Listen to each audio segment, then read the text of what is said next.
Everyone, Mark here. Today I'm going to be reviewing Suffocation, Hymns of the Apocrypha. This came out on November 3rd on Nuclear Blast. These legends of death metal started in 1988 in New York. They released their debut album, Effigy of the Forgotten, in 1991, which helped pave the way of death metal back in the 90s. Longtime vocalist Frank Mullen.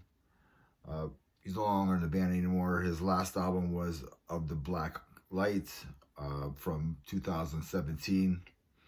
Now they have Ricky Myers. He's not related to Mike Myers from Halloween or anything.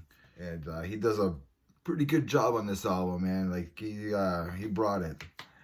The band also consists of Terrence Hobbs on the guitar, Derek Boyer on bass, Charlie Irigo on rhythm guitar, and Eric Marotti on drums.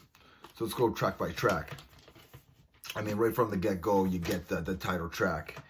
And the vocals are they're brutal. They're deep gutturals. They're low.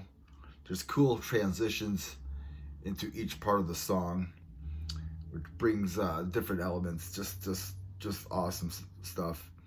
I mean, the guitars on here, they got a rich tone to them. This whole album, the guitars have a rich tone. Everything's rich on there. The production is just fantastic. Killer solo. It's a tight track. It just slams. Track 2, Perpetual Deception. Some of the best complex riffing going on here.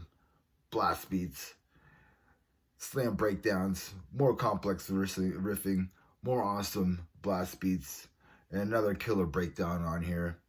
I really love this track. Could be my favorite track on here, but there's a lot of killer tracks on this album. Track 3, Dim Veil of Obscurity. And this is just stink face. You gotta make that face when you listen to this track. You're doing this throughout the whole time. Pretty much doing this throughout the whole album, to be honest. There's a savage beatdown on this track. Again, the vocals are a consistent low guttural. A killer solo on this track as well.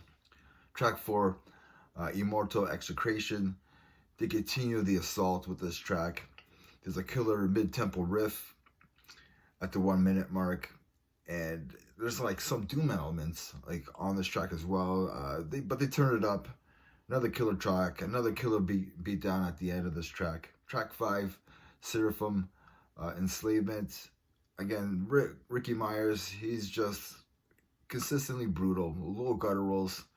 He's great at it. I'm like, this is, I guess, his bread and butter. So first time hearing this guy, there's no high screams. There's no like blackened style vocals, which is totally fine, man. If this is his thing, then he brought it, man. Killer low guttural vocals consistently throughout this album. Another slamming track. Track 6, Descendants. Just a cool, complex intro. Then there's some brutality in it.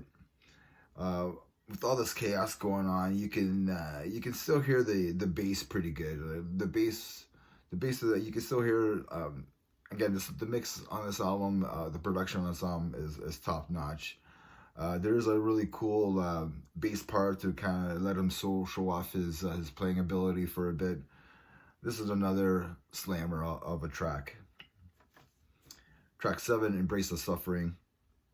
I mean, these guys love the slam riffs. They're one of the best bands at it.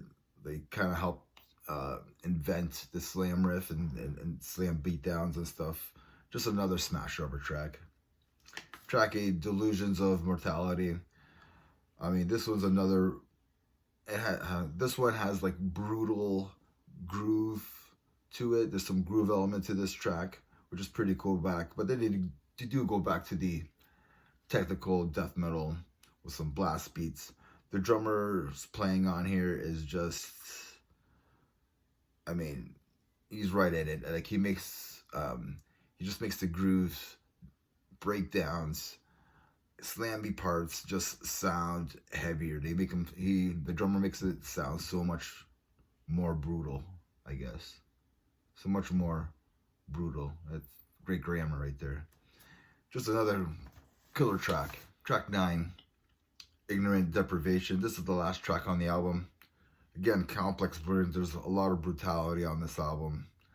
But then there's just like really cool like drum fill that goes into the slam riff. And it's just the icing on the cake to end the album. Awesome. These are my final thoughts. To be honest, I'm not a big like Suffocation fan. I was never really into Suffocation at all. Honestly, I tried with like their older albums, some albums from before, but I never really got into them. But this album, it kicks ass. Honestly, from what albums that I heard, I mean, I think this is probably their best album. Maybe Suffocation fans, big Suffocation fans could maybe fill me in. I have listened to their older tracks, but this one, I really enjoyed this one. I mean, I'm going to come back to this album. I'm going to listen to it more.